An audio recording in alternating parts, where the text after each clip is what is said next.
Well, all right. Hello, welcome to Film 504, the episode 3, where we're obviously not in St. Bernard. Well, Yusef is, but we're remote, and we have a guest today for the first time. I know it's only been 3 episodes, or rather two, prior to here, but we got one, and I'm excited. But first, I just need to say that actually episode 3 is being sponsored by Kerfuffle Quell. Do you find yourself in too many kerfuffles? Have kerfuffles been a lifelong issue? Well, the people at Kerfuffle Quell will help you get rid of your kerfuffles. Locally owned and been in the business of quelling kerfuffles for 1.5 years. The name you know and need to start trusting, Kerfuffle Quell. Credit checks will be done for financing options. Just, the last little housekeeping thing before we can get to our guest today. Today's quote, it's from well-revered comedian Mitch Hedberg. I had a job interview at an insurance company once, and the lady said, "Where do you see yourself in 5 years?" I said, "Celebrating the 5th-year anniversary of you asking me this question." Mitch Hedberg, yes, he was one of the best. Unfortunately, was only maybe around 40, maybe even a little younger I think than he was that. even younger. Yeah. Yeah, like late 30s. All right, so yeah, our guest here. You may know him, you may like him, I don't know, but here is Brian Plaideau. Plaideau, right? That is correct. Plaideau. Yes. Let me adjust my camera a little bit so I can look more pretty. Yeah. Oh, give you all this bald beautifulness. Hey, how y'all doing? There you go. Yeah. So you got the scruff on the bottom to help with the top, right? I do. I like the gray in it. Surprisingly enough, even with gray, it makes me look younger. Yeah. Thank you. No, yeah, you're good. Yeah. It's cool. And just I've honestly never personally met Brian. We've spoken over the phone, traded texts, emails, etc. Through and Alphonse Smith, I think, was the Mhm. one that maybe, but nonetheless, tell us, yeah, what I know what you're an actor, but also improv actor, and Yep. what's your get What's my ups? deal, man? Yeah, what's your deal? Cool. So in 2019, way back in the day, kids, uh, Yeah. I stumbled into background. I could even go back to 2018. Kevin Smith, the director, had a massive heart attack. Oh, I'm a month older than Kevin. I said, let me go to the doctor and run to the hospital. And I found out I had type 2 diabetes. I was close to 300 pounds, changed my lifestyle. So cut out all the sugar and carbs, lots of water, fruits, vegetables, exercise. And I went from 294, that was March or May of 2018, getting my numbers all confused. yeah. And I wanted to be under 200 pounds by Christmas. I was 199 the day before Christmas Eve. Oh, wow. Yeah. Now, after sitting around the pandemic, a lot of it's come back, but we won't talk about that. We'll talk about the next victory when it goes back down. Hmm. So then Kevin Smith in 2019 came to New Orleans to film Jay and Silent Bob Reboot. And he put out a call. He said, any of you fans want to be in the Chronicon scene, working background? I was like, yeah. Yeah. So that was my first time working background. That was March of 2019. And then from there, the background acting bug bit me, and that's a lot of fun. It's long days. You're not the priority because you're background, but you are essential. And a lot of times the stars, they get, the super deluxe food, and background just gets chicken and vegetables, which is great. It's still free. Mm. But it's a lot of hurry up and wait. Get here at 7. You're not going to get on set till 12, yada, yada, yada.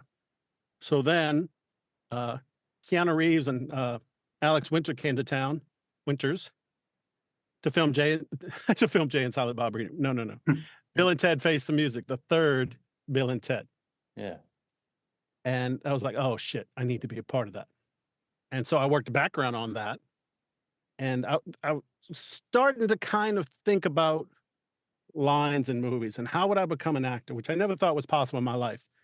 And in 2019, I was 49 and it hit, you know what I'm saying? So that's You may call it a midlife crisis. I don't. I just found myself, I think. Hmm. And so I was lucky enough to be in the wedding scene. If you see the beginning of Bill and Ted, Face the Music, I'm right behind the daughters, what I call prime real estate. You can see my face very clearly. And then a couple of weeks later, so William Sadler played Death in the second movie, right? So they brought him back, and then he was injured on set, which I didn't know. And they put out a call. It's called mycastingfile.com. And that's how you get jobs working background. There's also central casting, but I'll go through that one. And that's a conglomerate of different casting directors locally who put the jobs there. And then you join that. And then it comes like a Facebook feed. And if you pay an annual fee, and it was like $20, you're put at the top of the list because you're more serious about it. Plus, they can make a little money off of you. So when I saw Who Wants to Be Death's photo double, it's like, fuck. I have a picture of me at Wendy's in the 90s, flipping fries on Halloween, dressed as Death. Yeah, I wanted to play Death's double. Yeah. So I clicked it. I got it. Well, I kind of got it. They called me on a Thursday and they said, hey, do you want to do this? Yeah. Okay. We don't know if you got the job. Just stay ready. Cool. And my wife and I had one car at the time. So when I worked on set, I would Uber. So then I had to wait for the phone call. I assembled my bag because I work graveyard shift cleaning bars. And then when you're up on set for 12 hours, you might need a little Pepto, you might need a little aspirin. I had my go bag, right? Hmm. And I also had 5-hour energies. I wouldn't chug them, but I'd sip them, because you don't want to be drinking coffee all day and have to run to the bathroom. At least this old man didn't. So I get there. I was waiting around for hours. Didn't know if I had the job. And they finally called me in. And here I am meeting the director. And they go, hey, Bill, come here. Here comes William Sadler. Oh, my God. Shawshank Redemption, Die Hard 2. The guy's Yeah. a legend, not to mention Death. And he stands shoulder to shoulder with me. And then the director goes to this lady, hey, come over here. I don't know if they're the same height. What do you think, Bill? And Bill goes, back to back, Brian, like a 70s cop show. And I went, who's Charlie? I got the job. They bring me to the makeup trailer. And when I come out, the first person who sees me is Kid Cudi's bodyguard. Dude is 6 foot tall, 6 foot muscle, every direction, just a huge dude. He's playing with his phone. And I step out and he does this. And I scared him. The makeup was excellent. Bill Corso was amazing. When I get on set, there's a buzz. And as I walk by people, you hear, oh my God, oh my God. And everybody's excited. And I'm thinking, what is wrong with you? You've been with the real guy all day. Oh, and I'm going to back up. So when I got to set, kind of lost my way. I found myself in wardrobe. And then they said, okay, we're going to send you to set. Here are these 5-inch platform boots. Now I have bad ankles. I ripped the ligaments of my ankles 10 times over my lifetime. Oh, I'm wow. scared shitless. I said, well, at least I won't have to run in them. They said, no, you're going to play hopscotch. Oh. And that's what happened to William Sadler. When he was doing it, the robe was left too long. So hop, hop, step, pulled him down. He hits his knee. He hits his bass playing wrist because he plays bass in the movie. And that's when they put the call out. So people are excited. We're jumping back forward into the story after I've got my makeup on. People are excited because the movie can continue. I didn't know that. Ed Solomon, one of the writers, who I'd seen at the wedding scene, is across the room by the coffee. And I don't know why people are excited. And I see him do this. And he sees me. And you talk to his friends. He comes through the crowd like a running back. Oh, hey, I'm Ed. How you doing? Oh, Brian. Oh, you're Brian. Cool. You're going to be here tomorrow. All right, cool. All right. And I didn't know because now filming could continue. Yeah. From there, I got the acting bug, but I will finish my favorite Bill and Ted story before going on to that. Yeah. So jump back to the wedding scene, which was July of 2019. And when I got to be Death was August of 2019, about 5 years ago this weekend. We're close to the date. In the wedding scene, I'm one of the last extras to be seated. And they said, okay, cross and go sit over there. It's picture a tent outside, wooden floor, like a dance floor. Keanu and Alex, Bill and Ted are on a little stage in these 70s tuxes. On this side is a long table with the actors and the people in the movie who have gotten married. And then along the side are 6 circular tables where the extras sit on each side, so 12 tables. Except I'm on the last ones, they say cross. On a Wednesday morning, I'm walking by myself in front of Keanu Reeves. My knees are knocking, right? And as I'm walking, I'm very new to this, only my second, third job. And the assistant director goes, okay, quiet, roll sound. I'm like, oh shit, they're about to start filming. I got to get to my seat. I hustle up, I get there, I drop in, I step on the tablecloth, I knock the china over, I knock the glass over, this lady screams. I couldn't fucking breathe. Oh. I open my eye, you can hear a pin drop, and Keanu's on that little stage. He looks at me and smiles and golf claps. And everybody cracks up. Yeah. So I go do the royal wave and said, that's how you make an entrance. Now, jump back to, I play Death on a Thursday. They film my stuff, but I'm going to be there for a week and a half. So I come back on Friday at noon. They sit me in a chair. They don't put makeup on me. They just didn't need me, but I had to be there. And 9 o'clock comes. They go, well, I know you've been here for 9 hours. You're going to get paid for the full 12. We don't need you. Love what you do. See you Monday. All right, that's a job. Cool.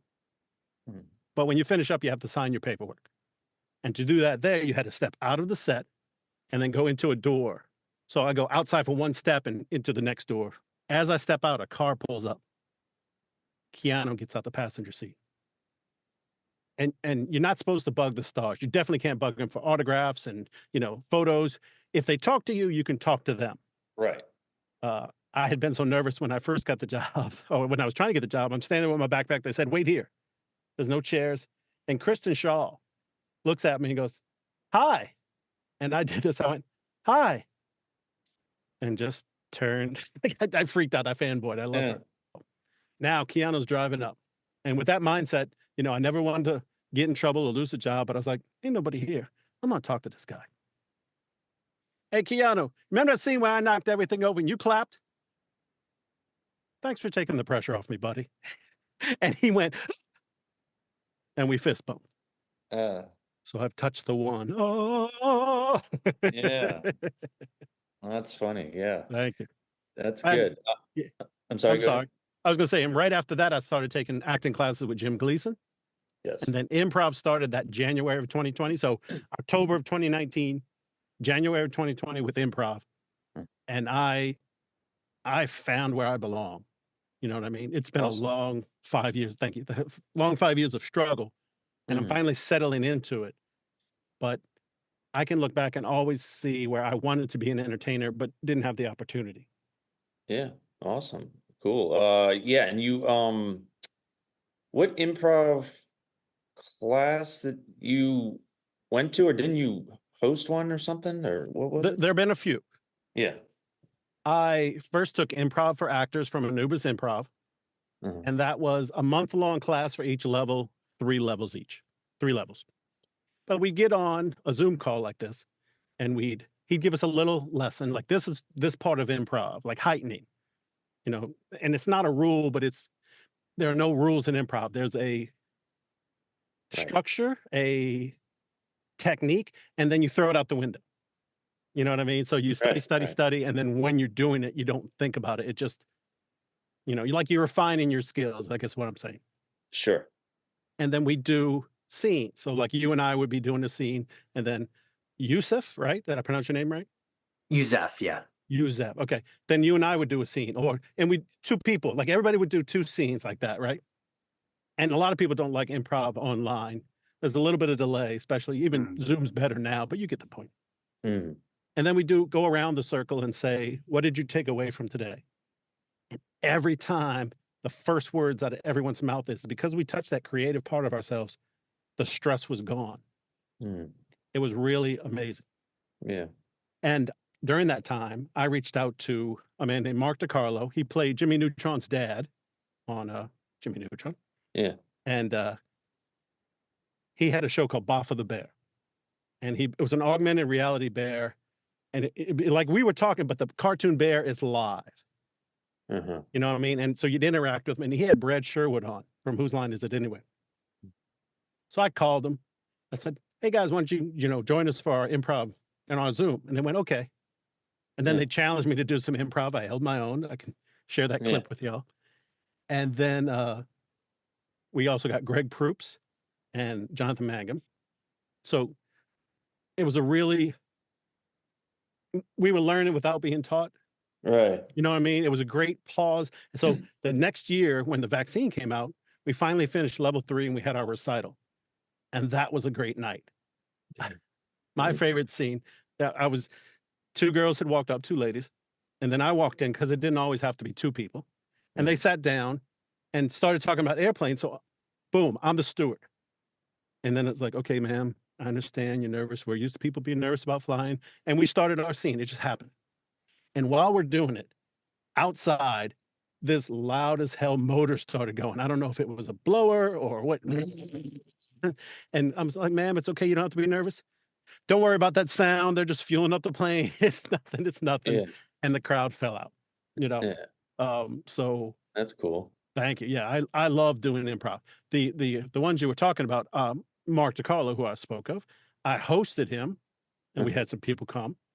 I've taken the regular improv classes from Anubis and graduated their 4 levels, and we had a troupe at one point. So the classmates, and then we'd go perform around the city a little bit. Right. Yeah, scheduling did kind of separate us, so right now we're not doing that. Yeah. Yeah, that's all right. Yeah. That's cool. Yeah, I enjoy improv a lot myself.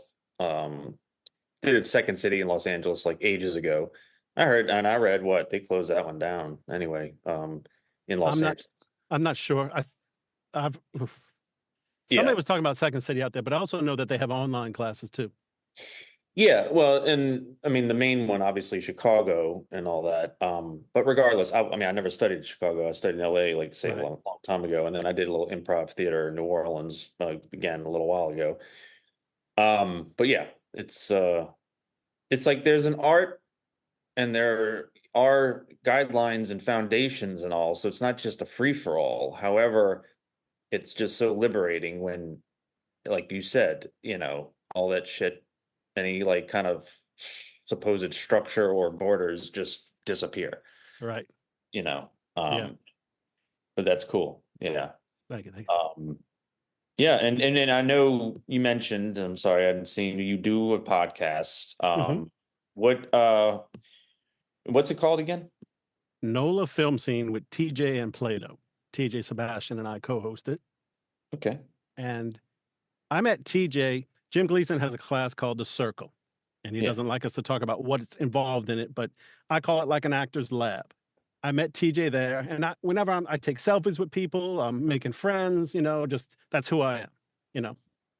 And so then he and I got to talking, and he goes, yeah, I'm taking singing lessons. I go, whoa. And I had just made the decision to start singing lessons to improve my voice because I want to be a voice actor. Mhm. And he told me who he was taking the class with. And then he started talking about improv. So he gave me singing and I gave him improv classes, so to speak. Like we directed each other. Right. And then he goes, you ever thought about doing a podcast? Dude, I'd love to. I'm not technophobic, but I'm techno timid. So we started off, and I call myself English story. TJ is English grammar. He loves getting into minutia of things.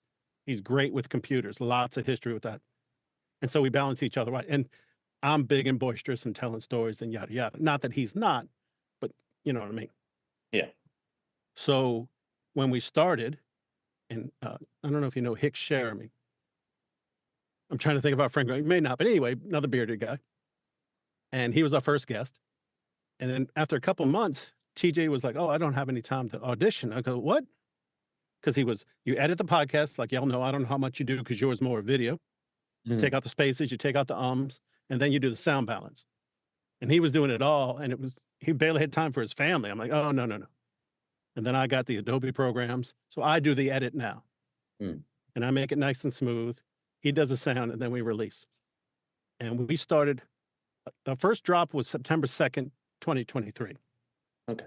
And they said, for an audio podcast, don't expect 1,000 downloads within the first year. And we're at 1989. So we have a chance this week. We might actually hit 2,000. That's We're doing cool. pretty good. Yeah, thank you. What Yeah. platforms are you guys on? We start with Buzzsprout, and then that distributes it. Easy for me to say, I know, to all the regular podcast providers, Apple Podcasts, Spotify. There's an Amazon one. Yeah, I'm sorry, I can't think of any of the other names, but all the regular podcast providers, and that service sends it out that way. Hmm. One day we'll get our video up because we take the video. Yeah. Just a lot of work for us. Yeah. And that's like Yusef, he does all, like, I am not connected with the technological stuff and all that. It's not like I have anything against it. It's just never, it's just always been separate from me. Right. Like, I'm always just content and et cetera, da da da. So Yusef does it. And I know, I'm sure it's not like I need a degree in technology to do it. Right. It's just a sort of stranger to me. Totally. I had the same thing. Adobe has a steep learning curve. It fights you a lot. But once you get over this certain level, you start getting used to it. Because I was using iMovie, of course, to Mhm. edit videos and do auditions. Like you record the audition, then you piece it together. Sure. iMovie is definitely more intuitive. Yeah. Adobe Premiere, a lot more control. And then we run it through Audition, and that does a lot of work with the sound, plus some other programs. So you keep finding more things to do to make things better. Switching gears, I just had some questions recently about some road signs. These legitimate questions. Why do they call it a dead end? Like, I mean, what does death have to be invoked somewhere with this? Like, I don't understand. I'm thinking maybe a road was ending and somebody was driving really fast, perhaps a long time ago, and crashed and died, and then they had to start warning people better. I mean, Well, one, after our conversation, you can tell I'm a fan of death, since I was yes. death. But two, just like the Large Marge speech in Pee Wee Herman, Uh-huh. what are you talking about? There hasn't been a dead end here for 25 years. Yeah. uh, Right. Maybe because people would not pay attention to road end. They'd be like, okay, the road end, but dead end. Oh Yeah. God, I better stop. You got to grab people's attention, grab them by the brains. Yeah. Right. Yeah, it's like how macabre. The only other question I have too about traffic signs, well, it's not, so much traffic sign, but I guess you want to call that, that's a universal nomenclature.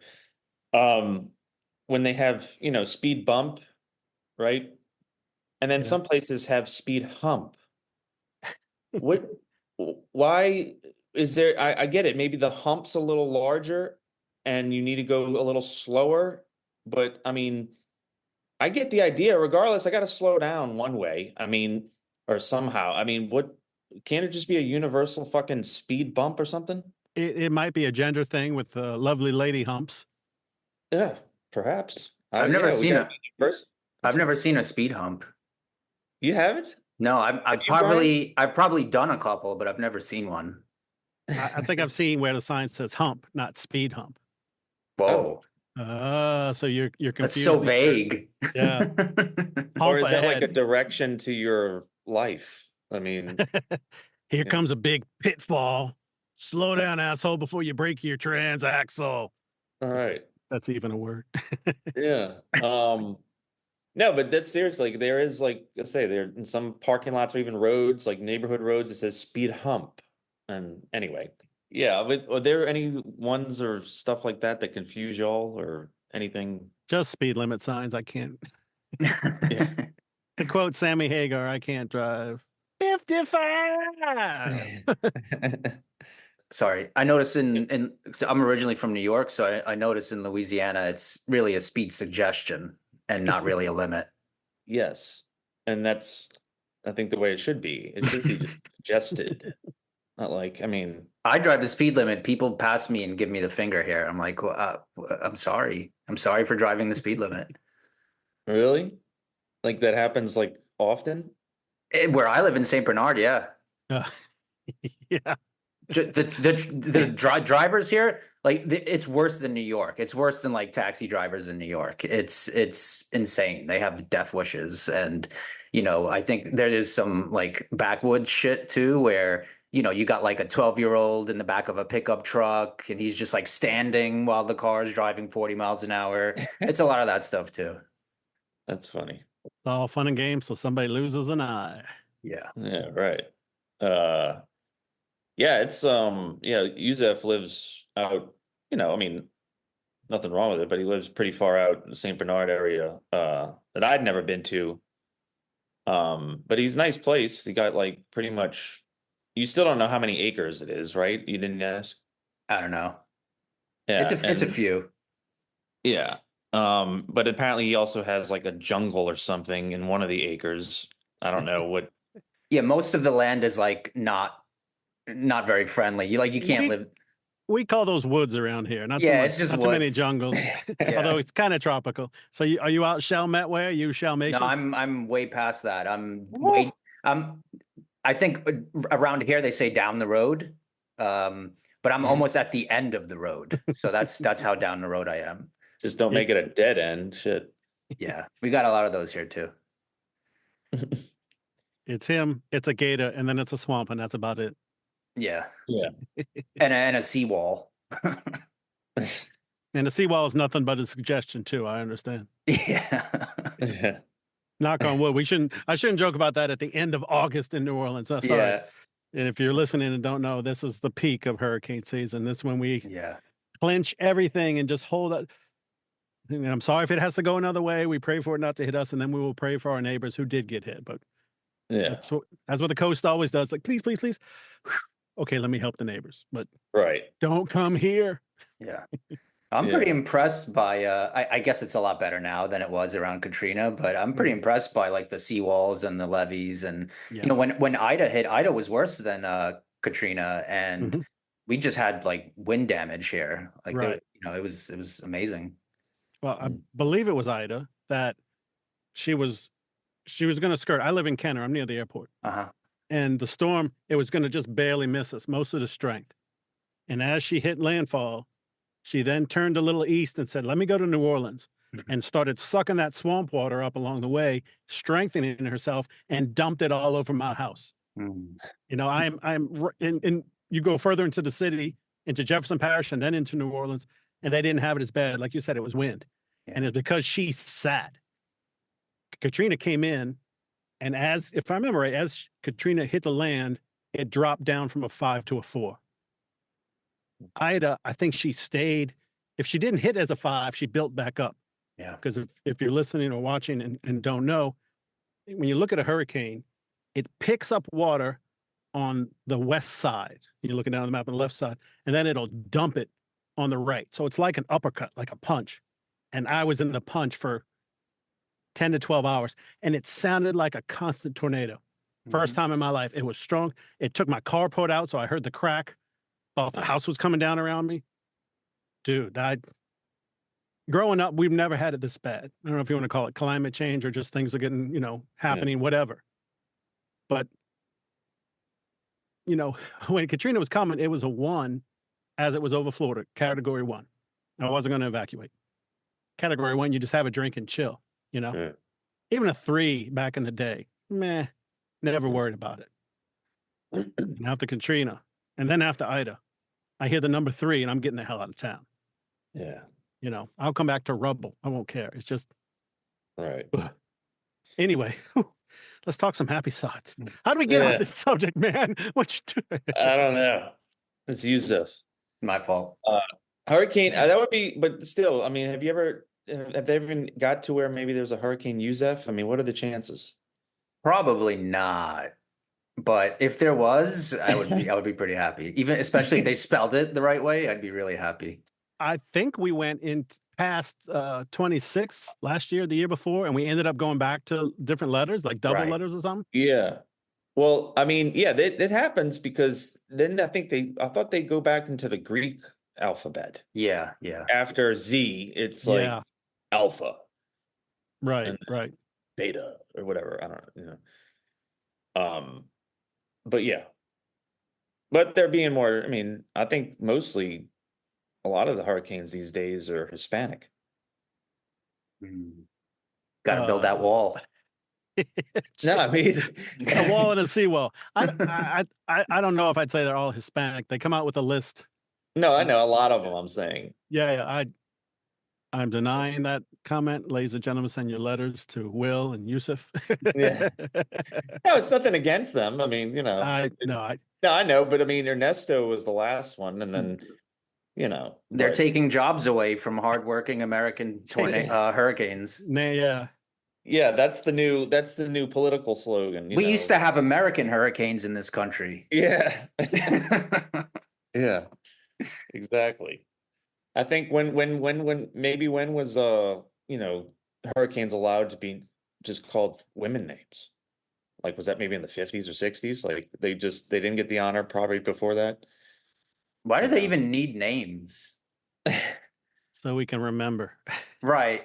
It's all Yeah. marketing. It's all just like the corporatization of weather. Like it's just they don't fucking need names. What they should do is put up a whole bunch of windmills and and seawalls that take the water. So when the surge and you crank up that energy, and that's how you make your money off of hurricanes. Right. Right. Yeah. Yeah, well, but as opposed to saying, "Oh God damn," you know, Hurricane 16 was really bad. I mean, I guess it's a little easier to have. But see, I always thought too, to like really scare the shit out of people, give these hurricanes like scary ass names. You know, like people like start with Hurricane Armageddon. You know, people are gonna fucking flee.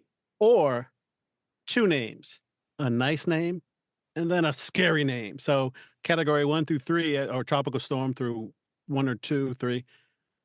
Tropical storm Alice, Hurricane Alice.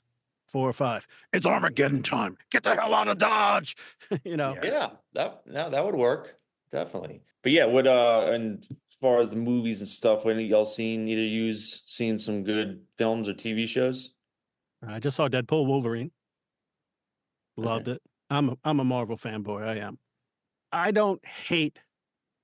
I haven't seen any that I really hate except Black Adam. And that was as close to I just couldn't watch that one again. There are some Marvel shows that I won't watch again. But I'm pretty agreeable. I'll find good in every story. Are there Marvel TV shows though too? Yeah, on Disney Plus. Like Secret Invasion, they rushed it. The special effects were bad. And the comic series was so good and so intricate because it was, spoilers, Skrulls impersonating people. And they dropped the ball on that one. But I didn't hate it. You know what I mean? Sam Jackson is always amazing. Yeah, right.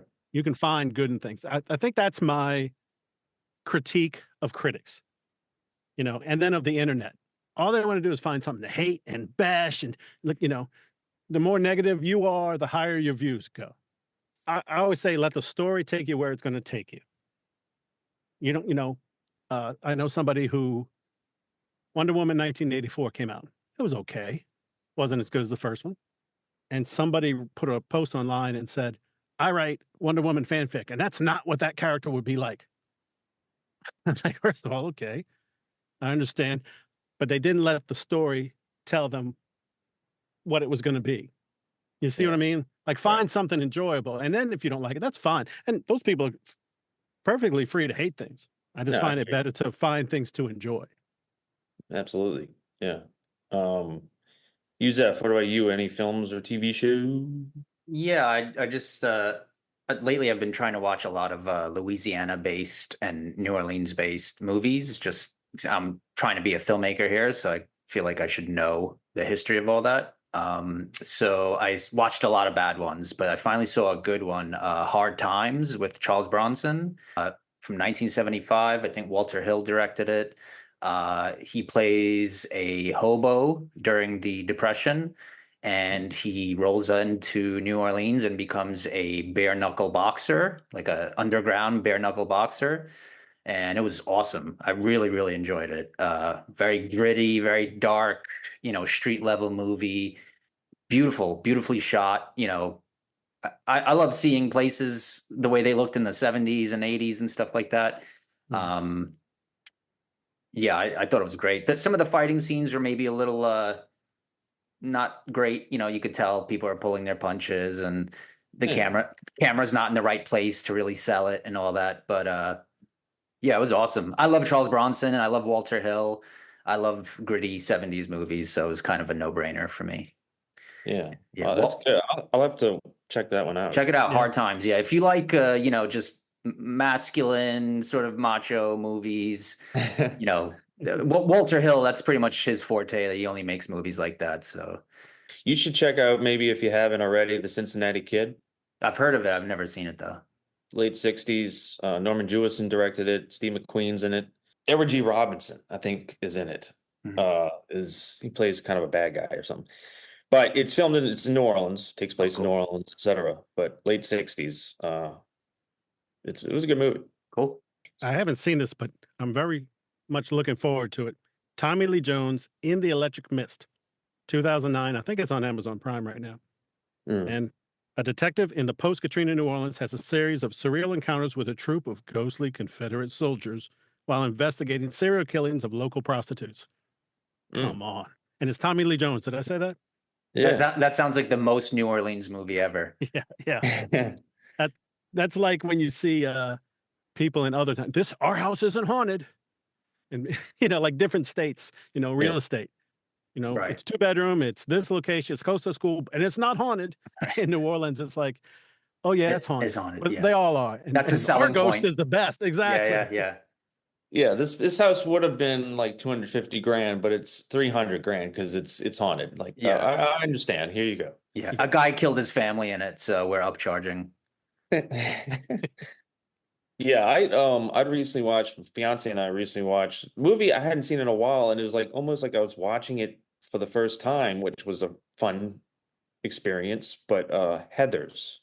Oh yeah, that's a great one. Yeah, I hadn't seen it in so long. I don't know. I was just like, God, I barely remember anything of this film. I don't think I've seen that since I was a kid. I remember watching it and being like, this is dark. Like, like you think it's going to be a fun little like John Hughes 16 Candles type of movie, and it's really not like that. No, right. It's like a complete mocking and satirization of obviously social class and all that in high school, and but it obviously takes a big time black comedy route. Yeah. You'll never look at Jawbreakers the same way again. Right. Yeah, I guess in last maybe question I have for you, Brian, is any advice for either, well, me, Yusef, or anybody that's in the local filmmaking? Because I have stressed numerous times that I got a bunch of scripts in my computer. I got everything. I got, it's the division between your creative passion and goals and then the business. Well, the business is starting to pick back up again. Mm-hmm. All the contracts have been settled, Teamsters, IATSE, actors, writers, directors. And so, but we got another 4 years before we have to go through that again or whatever it is. Mm. So while I'm waiting, I finally got an agent this past December. And Okay. so she sends me auditions. I also use Actors Access, which I think we've talked about it. That's what everybody can use. It's kind of like the speaking parts version of mycastingfile.com. And you can get some good stuff, some indie films, student films. Mm-hmm. You won't get the leads or the roles in the Hollywood productions. Those go to agents. Sure. But while I'm trying with those and I'm doing my best in those auditions, I'm making my own stuff with my friends. We did the 48-hour film. Mm-hmm. We did the Abita Springs International 7 and 7 competition, and we did a Western for that. We had a mockumentary for the 48-hour film. And just these past couple of weeks, I did a film called Roach, which you can find on YouTube. And you can go to my Instagram, Kodaks by Kojak. And it's in my links in bio. Bio. Almost sound like Bayou. Links in bio. And I play the Beast. And so it's a short little film. It's not like we had the super deluxe special effects, but we take it seriously. And it could have come out real goofy, but it's so good. And please go see it. Check out Roach. Yeah. But you keep making, even if you have to go out with your own phone, gather the people around you.